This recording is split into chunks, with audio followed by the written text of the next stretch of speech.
हर हर महादेव साथियों, मैं निखिल जादौन आज एक लंबे समय बाद आप सभी के सामने एक नए विषय के साथ हाजिर हूँ। सबसे पहले तो मैं आप लोगों को ये बताना चाहता हूँ कि लंबे समय से वीडियो इस चैनल पर नहीं आ रहे थे। उसकी वजह ये है कि मेरे घर में कुछ परेशानियाँ थीं जिसके कारण मैं व्यस्त था और पिछले 2 महीने से मैं जो है भारत देश से ही बाहर था। तो अभी घर पे आया हूँ और जो स्थितियाँ चल रही हैं इस दुनिया में उसके आधार पर आज आप सभी के सामने कुछ नई बातें मैं रखूँगा, कुछ आपको बताऊँगा और कुछ आपसे पूछूँगा।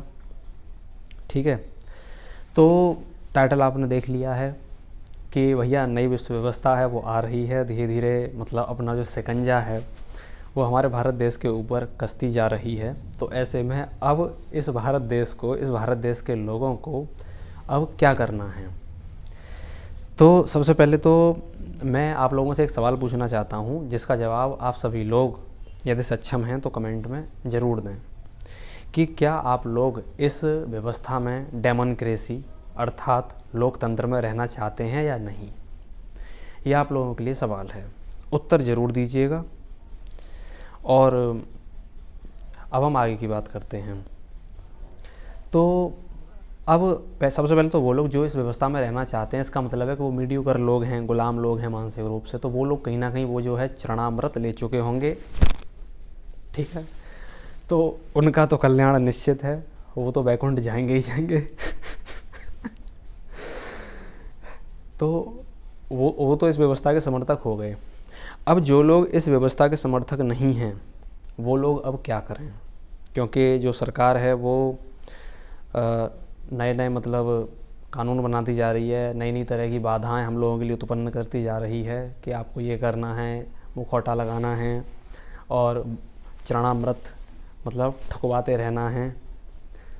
ठीक है, और इसी प्रकार से मतलब और ये डिजिटलाइजेशन की ओर अब कदम बढ़ रहे हैं, डिजिटल करेंसी आने वाली है। तो डिजिटल करेंसी के आने का मतलब है कि आपकी गुलामी मतलब अब तय हो गई, अब आपको कोई नहीं रोक सकता। क्योंकि डिजिटल करेंसी एक ऐसी चीज़ है कि मतलब जो आ गई और एक बार मतलब शुरू हो गई तो फिर मान लीजिए आप कुछ भी करेंगे तो फिर आपका तो मतलब खाते से कुछ भी गायब किया जा सकता है कभी भी, क्योंकि आपके पास कैश तो होगा नहीं। अब बात ये है कि जब तक डिजिटल करेंसी अभी नहीं आ रही है, मतलब आ जाएगी जल्दी, ठीक है, तो आपने न्यूज़ तो आपने देख ही ली। अब चक्कर ये है कि जो न्यू वर्ल्ड ऑर्डर है इससे बचने का समाधान ये है कि न्यू वर्ल्ड ऑर्डर आगे जो बढ़ पा रहा है वह इस वर्तमान व्यवस्था के दम पर बढ़ पा रहा है। यानी कि जो लोकतंत्र चल रहा है, ध्यान दीजिएगा, मतलब लोकतंत्र कह लें या तथाकथित तो लोकतंत्र कह लें, तो ये जब तक चल रहा है और हम जब तक इस लोकतंत्र में हैं तब तक ये आराम से फल फूल रहा है। इसको मतलब लोकतंत्र के कंधे पे बंदूक रख के और पीछे से न्यू वर्ल्ड ऑर्डर है वो गोलियां चला रहा है, ऐसा ही तो है ना। तो अगर अब हम इस लोकतंत्र से बाहर आ जाएं तो इस न्यू वर्ल्ड ऑर्डर को मात दिया जा सकता है। मैंने पहले भी मतलब बैंकों का मायाजाल भाग 2 में मैंने बताया था कि हम कैसे इस शैतानी व्यवस्था को ख़त्म कर सकते हैं, आप वो वीडियो देख लेना जाके। और मैंने डिजिटल करेंसी के बारे में ये बताया था, बैंकों के फेल होने के बारे में डिजिटल करेंसी का शायद बताया था एक वीडियो में। एक बैंकों का मायाजाल भाग 1 में मैंने बताया था कि 2022 में बैंक डूब जाएंगे। अब भैया डिजिटल करेंसी आ जाएगी तो ये जो बैंक हैं जो कैश का आदान प्रदान कर रहे हैं इनका तो कोई काम नहीं रह जाएगा, तो इनको ज़बरदस्ती डुबाया जाएगा। जैसे वो होता है ना, एक नौसिखिया एक बच्चा जब सीखने जाता है तैरने के लिए तो उसका जो कोच होता है वो सिर पकड़ के उसको पानी में डुबाता है, जबड़े डूब डूब डूब ऐसे करके कुछ जा, ठीक है ना। तो ऐसे ही करके बैंकों को जो ज़बरदस्ती डुबाया जाएगा। तो अब बात ये है कि न्यू वर्ल्ड ऑर्डर से बचने के लिए अगर आप इस व्यवस्था को छोड़ते हैं लोकतंत्र को, यानी कि आप जैसे अपनी एक प्राकृतिक व्यवस्था बनाते हैं, जैसे कुछ लोग ऑपरेटिव सिस्टम के नाम से जानते हैं, कुछ आत्मनिर्भर व्यवस्था के नाम से जानते हैं, कुछ स्वदेशी व्यवस्था के नाम से जानते हैं और नए नए नाम देते हैं। वही है कि जो व्यवस्था प्रकृति के अनुकूल है, मैं उस व्यवस्था की बात कर रहा हूँ। ठीक है, तो जिसको आप लोग अब समझ चुके हैं अच्छे से, क्योंकि इस पर कुछ लोग अभी कार्य कर रहे हैं वर्तमान समय में, जिसमें हमारे एक प्रसिद्ध नाम है मुकेश रक्षक जी का, जिन पर कुछ आरोप लग गए थे। तो मैं कोई पुष्टि नहीं कर रहा हूँ कि वो आरोप सही थे या गलत थे। उस आरोप के संबंध में मेरे विचार उदासीन हैं, क्योंकि मुझे तो पता नहीं वहाँ क्या हुआ था, कुछ पैसे को लेकर जो आरोप लगे थे। बाकी वो आज भी अपना निरंतर प्रयास कर रहे हैं, ऐसा मेरे पास खबर है। तो जो ऑफ ग्रिड सिस्टम जो है, ये एक ऐसी प्रक्रिया है जिसमें अगर आप अपना कदम रखते हैं तो इससे किसी कानून का उल्लंघन नहीं होता। ध्यान से सुनिएगा, थोड़ा सा लंबा वीडियो रहता है, थोड़ी सी बातें लंबी रहती हैं, थोड़ा सा डिटेल में समझाता हूँ मैं, जैसे एक टीचर की तरह, टीचर रह चुका हूँ ना मैं, इसलिए आदत है मुझे डिटेल में समझाने की। तो आप ऑफ ग्रिड में आते हैं तो इससे आप किसी कानून का उल्लंघन नहीं करते हैं। मान लीजिए आप किसी गांव में भाग गए, आपने अपना खेती शुरू किया, अपना खाना पीना उगाना शुरू किया, वहाँ रह रहे हैं, अपना ही सब कुछ आपने पैदा किया, अपना ही खाया बनाया, अपना सब कुछ किया, ठीक है। आप सरकार के रेडार में ही नहीं हैं, क्योंकि सरकार के रेडार का मतलब है कि आप किसी कानून के अंदर आ रहे हों। कानून में वो आते हैं लोग जो घर से बाहर जाते हैं, नौकरी करते हैं, टैक्स देते हैं, बाज़ार से सामान खरीदते हैं, तो वो सब लोग कानूनों के अंदर आते हैं। डायरेक्ट इनडायरेक्टली ये लोग भी आ जाते हैं, लेकिन नहीं आएंगे। अगर बहुत सारे लोग इस व्यवस्था में आ जाते हैं तो फिर कानून कुछ नहीं करने वाला। तो कहने का मतलब ये है कि कुछ लोग ये सोच रहे हैं ना कि जैसे इस व्यवस्था के अलावा, ऑफ ग्रिड के अलावा, जैसे कि कुछ लोग क्रांति करने के बारे में अभी बात कर रहे हैं, ठीक है, कि मतलब ऑनलाइन क्रांति, कई तरह की क्रांतियाँ चल रही हैं अब अभी जो है सोशल मीडिया पे, कि हम पेटिशन लगाएंगे, हम अपने उसको लेटर लिखेंगे, सांसद को, विधायक को लेटर लिखेंगे, कोर्ट में जाएंगे, धरना करेंगे, आंदोलन करेंगे और पुलिस वालों से बहस करेंगे मुखौटा लगाने के ऊपर। तो इस प्रकार से जब हम विरोध करेंगे तो सरकार किसी दिन परेशान हो जाएगी और कहेगी, मेरे प्यारे देशवासियों, आप सबके प्रयास ने, मतलब इस प्रकार से डायलॉग ... और हम जो है न्यू वर्ल्ड ऑर्डर वापस कर रहे हैं, भारत में नहीं लगेगा। ऐसा लोगों को लगता है कि हम कुछ ऐसा करेंगे कि ये सब जो मतलब ऑनलाइन क्रांतियाँ करते रहेंगे तो जो है सरकार जो है मान जाएगी, ठीक है। तो ऐसा नहीं होने वाला है। वो जो लोग कर रहे हैं ऐसा ऑनलाइन क्रांतियाँ वगैरह, उनको करने दीजिए। तो जो ऑफलाइन मतलब ऑफ ग्रिड जो सिस्टम है, यानी कि आप पूरी तरह से ऑफलाइन हो जाएं, और ऑफलाइन ही है वास्तव में, क्योंकि आप ऑनलाइन तो वहाँ कुछ नहीं करेंगे। ऑफ ग्रिड में ऑनलाइन तो आप कुछ नहीं करेंगे ना तो वहाँ पे आपका पैसे का कोई खेल है, तो भैया आपको डिजिटल करेंसी के चक्कर में आप फंस रहे हैं या ऐसी कोई बात है, ठीक है। और वैसे भी आपको ऑफ ग्रिड में तो आना ही है, मतलब क्योंकि भुखमरी से मर जाओगे नहीं तो आप ऑन ग्रिड में रहोगे, ऑनलाइन में रहोगे, ऑनलाइन सिस्टम में, ठीक है ना। तो ऑनलाइन के चक्कर में तो आप टैक्सेशन में आ जाओगे, टैक्स के रेडार में आओगे। अभी हुआ ना कि कपड़े पे और जूते पे जो है टैक्स बढ़ गया, और धीरे धीरे मतलब कई सारी चीज़ों पर टैक्स बढ़ते जा रहे हैं, क्योंकि जो विश्व बैंक का जो कर्ज है वो उसका ब्याज जो है बढ़ रहा है ना। तो एक सेकंड में मैंने बताया था बैंकों का मायाजाल के एक भाग में कि करीब 2 लाख रुपया प्रति सेकंड या 3 लाख रुपया प्रति सेकंड के हिसाब से ब्याज चढ़ रहा है हमारे देश पे, प्रति सेकंड के हिसाब से। ध्यान दीजिएगा, प्रति मिनट या घंटा नहीं, प्रति सेकंड 2 या 3 लाख रुपया मैंने करीब बताया था कि इतना ब्याज जो है हमारे देश पर चढ़ रहा है। तो उस ब्याज को मतलब निकालने के लिए सरकार कई सारे टैक्स हम पे लगाएगी। टैक्स जब लगाए जाएंगे तो भैया आपकी तो जेब वैसे ही खाली होनी है, ठीक है ना। तो ये है, और रोज़गार है नहीं हमारे देश में करने के लिए। तो भैया आप जो जितनी सारी क्रांतियाँ कर रहे हो, इसका एक टेम्पोरेरी प्रभाव सरकार पर पड़ सकता है, परमानेंट नहीं पड़ेगा, टेम्पोरेरी पड़ सकता है। मतलब जैसे कि मतलब मेरा विरोध किसी से नहीं है, क्योंकि जो भी लोग कार्य कर रहे हैं, जिनको जो समझ में आ रहा है वो कर रहे हैं, तो अच्छी बात है, मतलब कर रहे हैं, यही बहुत बड़ी बात है। पहले तो मैं ये बता दूं, क्लियर कर दूं, और ना मैं किसी का दुश्मन हूं। जैसे कि मान लीजिए एक राइट टू रिकॉल पार्टी है, वो अपना प्रयास कर रहे हैं, ठीक है। अगर उनका प्रयास काम करता है तो भाई हम खुद बधाई देंगे उन्हें, हम कोई बात थोड़ी है इसमें। और मान लीजिए एक संघ सखा जी हैं, वो 8 PM की क्रांति चला रहे हैं, तो वो भी मतलब कर रहे हैं, जो भी कर रहे हैं आप जानते हैं, क्योंकि आप जो लोग हमारे इस चैनल पे हैं वो उनसे भी जुड़े होंगे, मुझे इतना पूरा विश्वास है। मतलब तो उनका प्रयास सफल होता है तो हम खुद बधाई देंगे उनको, और हम भी जुड़े हैं उससे, ऐसी बात नहीं है, ठीक है ना। तो ये जितने भी प्रयास किए जा रहे हैं, जैसे विलास जगडाले हैं, वो न्यूज़ लेके आ जाते हैं नई कि अब ये होगा, अब ये होगा, समाधान पूछा जाता है उनसे तो उनका तो थोड़ा अलग ही खेल लगता है, मतलब वो तो खाली मतलब एज अ रिपोर्टर बन गए हैं शायद, विलास जगडाले। हाँ, मतलब न्यूज़ रिपोर्टर विलास जगडाले। डॉक्टर कह कह के आप उनका अपमान कर रहे हैं, मुझे ऐसा लगता है। आपको उन्हें न्यूज़ रिपोर्टर कहना चाहिए, क्योंकि वो खबरें देते हैं हमको कि क्या क्या होने वाला है। नहीं, खबरें देना बुरी बात नहीं है, लेकिन खाली खबरें देना, ठीक है, ये बुरी बात है। तो ये भैया हमने आपको बता दिया कि आत्मनिर्भर बनना है। अब आप लोग कहेंगे, अब आप मुझसे सवाल पूछेंगे, भैया एक तो तू इतने दिन बाद आया, इतने दिन से गायब था, वीडियो नहीं बना रहा था, और आत्मनिर्भर बनने की बातें कर रहा है, अब आत्मनिर्भर बने कैसे? तो इसके लिए हम एक जल्दी ही एक वीडियो रिलीज़ करेंगे। कंटेंट पूरा जो वो है, जानकारी तैयार है कि कैसे आप आत्मनिर्भर अपने घर पे बैठ के बन सकते हैं, ठीक है। ये ध्यान रखिएगा, हमने बोल दिया तो बोल दिया।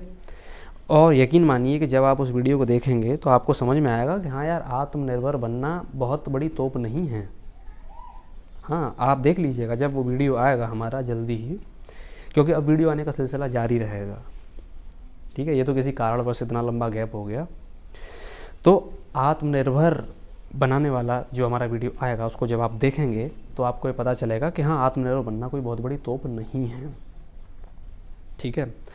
उस वीडियो को देखने के बाद आप आसानी से आत्मनिर्भर बन पाएंगे, और हम स्वयं आपको दिखाएंगे कि आप जो है आत्मनिर्भर बनकर कितने खुश हैं, क्योंकि हम खुद करेंगे ना उसी काम को, ठीक है ना। क्योंकि भैया हम तो इस व्यवस्था के समर्थक नहीं हैं, तो इस व्यवस्था को तोड़ने के लिए, इस व्यवस्था से दूर हटने के लिए ही हम किसी कारणवश भारत देश से 2 महीने बाहर थे, और अभी और रहेंगे, ठीक है। हाँ, नहीं, हमें क्या ज़रूरत है कि भाई अपना देश छोड़ के जा रहे हैं कहीं, आप ही लोगों के लिए गए हैं। अब जिसको जो समझ में आ रहा है वो समझ ले, ठीक है। तो अब बात आती है कि जैसे कि अब बूटी लगवा ली है कई लोगों ने, अब कुछ लोग ऐसे हैं जिन लोगों ने बूटी नहीं लगवाई है, जो जागे हुए लोग हैं, ठीक है। तो जागे हुए लोग हैं, उसमें से बहुत सारे लोग ऐसे हैं जिनकी शादी हो चुकी हैं, तो पति पत्नी हैं, मान लो पत्नी जागी है तो पति पत्नी ने बूटी नहीं लगवाई, ठीक है। पति जागा है तो पति ने पत्नी को बता दिया, दोनों ने बूटी नहीं लगवाई। अब क्या है कि यहाँ चक्कर फंस गया है जो कुंवारे लोग हैं। कुंवारे लोगों के बारे में ज़रा बात कर लेते हैं कि इनको अब क्या करना है भाई, क्योंकि मान लीजिए कि मैं कुंवारा हूँ और मैंने बूटी नहीं लगवाई। अब मुझे तलाश है एक ऐसे जीवन साथी की कि जिसने बूटी नहीं लगवाई हो। अगर मुझे बिना बूटी लगा हुआ जीवन साथी मिल जाता है तो फ़ायदा है मेरा बूटी ना लगवाने का, और अगर मुझे बूटी लगा हुआ ही जीवन साथी मिला तो उससे जो बच्चे होंगे वो तो कचरा हो जाएंगे, कूड़े का डिब्बा हो जाएंगे, तो मेरा बूटी न लगवाने का कोई फ़ायदा ही नहीं हुआ, ठीक है। तो ऐसे में कुंवारे लोगों को क्या करना चाहिए? कुंवारे लोगों को करना वही चाहिए कि भैया आपस में ढूंढ लें। तो एक तरीका है कि भाई सोशल मीडिया सब चलाते ही हैं, फेसबुक चलाते हैं, व्हाट्सएप ग्रुप्स में हैं, और सभी लोग मतलब एक दूसरे की सहायता कर सकते हैं, और क्या अगर मानवता है तो मतलब ये एक आसान तरीका है। और कैसे देखोगे बताओ बिना बूटी वाला? यही बात है ना, एक दूसरे से बात करके। हाँ, ये है कि इसमें एक प्रॉब्लम ये आ रही है ना कि जैसे लोगों का जो अकड़ है, थोड़ा घमंड है, वो बीच में आ रहा है, थोड़ा वो रोड़ा बन रहा है रास्ते का। बिना बूटी वाले पुरुष और बिना बूटी वाली स्त्री के मिलन में वो जो घमंड है वो दीवार बन के खड़ा है कि स्त्री बोलेगी नहीं, पहले से बात करेगा तो देखूंगी, नहीं तो कोई बात नहीं, नहीं तो चली जाऊंगी सरकारी लौंडे के पास ठीक है। और लड़के बोलते हैं तो फिर बोलती हैं कि मैं बहुत खूबसूरत हूँ, और इस प्रकार से मतलब हमारे क्रांतिकारी साथी ऐसा बता रहे थे, ऐसा होता है। तो भैया मैंने देखा है कि ये जो समस्या है ये कई लोगों को हो रही है। हमारे कुछ साथी हैं जो अभी कुंवारे हैं, मतलब करीब 8-10 लोग हैं हम, जिसमें एक मैं भी हूँ। तो मैं एक घोषणा करना चाहता हूँ इस यूट्यूब चैनल से, जिसके बारे में मैं सोच रहा था कुछ दिन से। बात ये है कि हाँ, मैं चाहता हूँ कि जैसे कि जो भी लड़कियाँ डायरेक्ट जो इस वीडियो को देख रही हैं, अगर वो मतलब बिना बूटी वाली हैं और बिना बूटी वाला जीवन साथी चाह रही हैं, ठीक है ना, तो वो लड़कियाँ ये बात जान लें। उनको मैं ये बता दूं कि हमारे पास मतलब मेरे संपर्क में करीब 8 से 10 क्रांतिकारी युवा लड़के ऐसे हैं जिनकी उम्र 21-22 से लेकर 35 साल है। करीब 8 से 10 लड़के हैं, ठीक है, जिनकी उम्र 21-22 से और 35 साल के बीच में है। तो इन सभी युवा लड़कों को, ये बिना बूटी वाले हैं सब, इन सभी युवा लड़कों को एक जीवन साथी की तलाश है जिसने बूटी न ली हो, चरणामृत बाबा वैक्सीनाचार्य के पैरों का, बाबा वैक्सीनाचार्य रॉथशाइल्ड के पैरों से निकला हुआ चरणामृत न पिया हो, ठीक है। तो ऐसी स्त्री अगर हमसे संपर्क करना चाहती है तो ये हमारा ईमेल है और ये है फेसबुक है, सीधे मैसेंजर में आएँ, फ्रेंड रिक्वेस्ट एक्सेप्ट होने का इंतज़ार ना करें, क्योंकि बहुत सारी आ जाती हैं फ्रेंड रिक्वेस्ट, तो पता नहीं चलता कि आप किस उद्देश्य से हमारे पास आए हैं। तो मतलब कोई वो हो सकता है ना, स्पाई हो सकता है, कोई सरकार का आदमी हो, तो इसलिए हम अनजान लोगों की विनती स्वीकार नहीं करते हैं, ये भी बात है। तो आप सीधे मैसेंजर में आएँ, और ईमेल भी है सुविधा के लिए, आगे की बात फिर फ़ोन पे हो जाएगी, ठीक है। और अगर लड़कियों के अलावा मान लीजिए कि जैसे आप लोग, आपकी बेटी है, आपकी बहन है, अगर आप अपनी बेटी का भविष्य सुरक्षित देखना चाहते हैं, मान लीजिए आप चाहते हैं कि हाँ भाई बिना बूटी वाला कोई व्यक्ति हमारी बहन का या हमारी बेटी को जीवन साथी के रूप में मिलना चाहिए, तो आप भी संपर्क कर सकते हैं। बस मैं बता देना चाहता हूँ कुछ, जैसे कि लड़कियों की उम्र जो है मतलब 18 से लेके और 30 साल तक कोई भी स्त्री हमसे संपर्क कर सकती है, 18 से लेके 30 साल तक, 30। लड़की अगर विधवा भी है, तलाक हो गया है उसका, तो वो भी संपर्क कर सकती है। जाति का कोई बंधन नहीं है, धर्म का कोई बंधन नहीं है, रंग रूप का, काले गोरे का कोई बंधन नहीं है, अमीर घर की है, गरीब घर की है, कोई बंधन नहीं है, पढ़ी लिखी है, अंगूठा लगाती है कागज़ पे, कोई बंधन नहीं है, खाना बनाना आता है नहीं आता है, कोई बंधन नहीं है, ठीक है। एक बंधन है, बिना बूटी वाली होनी चाहिए, ठीक है ना, तभी तो जो नई संतान उत्पन्न होगी वो कुछ ठीक होगी ना। इसी उम्मीद के सहारे मैंने ये बात कही है इस वीडियो में। करीब 8 से 10 लोग हैं हम, जिनकी उम्र 21-22 से लेके और 35 साल तक है। और जो लोग हैं, तो आप सभी को मैं ये भी बताना चाहता हूँ कि मेरी बात को मजाक न लिया जाए, और मैं बता देता हूँ कि मैं मजाक नहीं कर रहा हूँ, वास्तव में ही हम चाहते हैं कि हमें बिना बूटी वाली ही कोई स्त्री मिले, हम सभी लोगों को, ठीक है। तो समझिए बात को। और जैसे कि जो सभी साथी हैं, तो हम लोगों को बताते हैं, मतलब हम लोगों के बारे में मैं कुछ बता दूं कि जितने भी लोग हैं, देखिए हम सब लोगों के नाम वगैरह नहीं बता रहे हैं, क्योंकि प्राइवेसी को ध्यान में रखते हुए, नहीं तो सरकार के रेडार में ये होगा कि भैया इन लोगों ने वैक्सीन नहीं लगवाई है, मैं यहाँ नाम ले दूँ और कोई सरकार का आदमी देखे, तो सही नहीं है। तो आप जब संपर्क करेंगे और फिर वो बातें तो आगे हो जाएंगी, ठीक है ना। और पैसे की बात कर लेते हैं थोड़ा सा, कि हम सभी लोग और क्या क्या करते हैं, मतलब इतना मैं थोड़ा सा शॉर्ट में बता देता हूँ कि जितने भी लड़के हैं कि बैकग्राउंड हैं जो सभी लड़कों के, अगर जैसे संपत्ति का बंटवारा जब होगा सभी के घरों में अलग अलग, तो हम सभी जितने भी साथी हैं, हम में से सभी के हिस्से में मिनिमम 25 लाख से लेके और मैक्सिमम 2 करोड़ तक हिस्से में आएगा।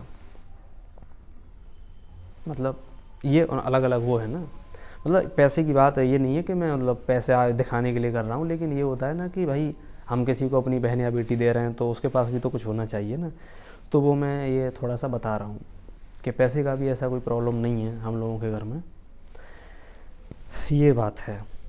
तो अगर कोई स्त्री अपने अभिमान को, मतलब जो तथाकथित अभिमान है और वो फर्जी जो होता है ना, उसको अगर ख़त्म कर पाने में सक्षम हो तो फिर हमसे संपर्क कर ले। और अगर लड़की के आप माता हैं, लड़की के आप पिता हैं, लड़की के आप बड़े भाई हैं, छोटे भाई भी हैं, लड़की की आप बहन हैं, लड़की के आप मित्र हैं, आप कोई भी हैं, तो आप इस वीडियो को उस तक ज़रूर पहुंचाएं, ठीक है। और तब तक ये है कि आप हमारे आने वाले वीडियो का इंतज़ार कीजिएगा, जो हम आत्मनिर्भर भारत के ऊपर बनाएंगे। मैं थोड़ा सा बता देता हूँ, क्योंकि मैं चाहता हूँ कि सभी लोग अपने दम पे, अपने प्रयास से अगर आत्मनिर्भर बनेंगे तो इससे आपके अंदर भी एक स्वाभिमान रहेगा कि हमने सब कुछ अपने दम पे किया है, और ये आपके लिए आसान भी रहेगा। ये जो मैं जो वीडियो बनाने वाला हूँ उसमें मैं जिस व्यवस्था के ऊपर चर्चा करूँगा, एक लंबा वीडियो होगा, वो आत्मनिर्भर भारत, वो कंटेंट तैयार है। मैं कुछ परेशानियाँ जो मैंने बताई कि घर की परेशानियाँ थी, फिर मैं बाहर था, तो उस वजह से मैं उस वीडियो को बना नहीं पाया, नहीं वो 2-3 महीने पहले ही आ जाता। ठीक है, तो उस वीडियो में डिटेल में चर्चा करूँगा कि कैसे आप आत्मनिर्भर हों, ये सब वो सब। अब ये जो वीडियो में जो मैं प्रक्रिया बताऊँगा, वो प्रक्रिया मुकेश रक्षक जी हैं जो, उनकी प्रक्रिया से मिलती जुलती है। कुछ अंतर हैं, 2-4 अंतर, वो बेसिक अंतर हैं, कोई ज़्यादा वो नहीं है, बाकी काफ़ी सारी चीज़ें मिलती जुलती ही हैं। आप ये ना अब ये मत समझिएगा कि मतलब ये कोई कॉपी कर लिया है मैंने या ऐसे कुछ है, नहीं। इस बारे में तो हम पहले भी बात कर रहे थे, हम और हमारे साथी बागी आज़ाद जी हैं, जिन्हें आप जानते होंगे, कि आत्मनिर्भर भारत की बात तो हमने बहुत पहले भी कही थी। ठीक है, और बाकी हम आपके लिए और भी प्रयास कर रहे हैं, जिन्हें हम समय समय पर बताते रहेंगे। जैसे हमने आत्मनिर्भर भारत बनाने के लिए हमने जानकारी तैयार की है, वो हम आपको वीडियो में बताएंगे। ऐसे ही फिर समय समय पर जो जो परेशानी आएंगी उनसे आपको कैसे बचना है वो बताते रहेंगे। ठीक है, तो चलते हैं। और कोई बात हो तो, आपके मन की कोई बात जो आप 4 महीने से नहीं कह पा रहे थे, वीडियो नहीं था कोई, तो कमेंट में आके बोल सकते हैं। ठीक है, तो चलते हैं, फिर मिलेंगे अगली वीडियो में। हर हर महादेव।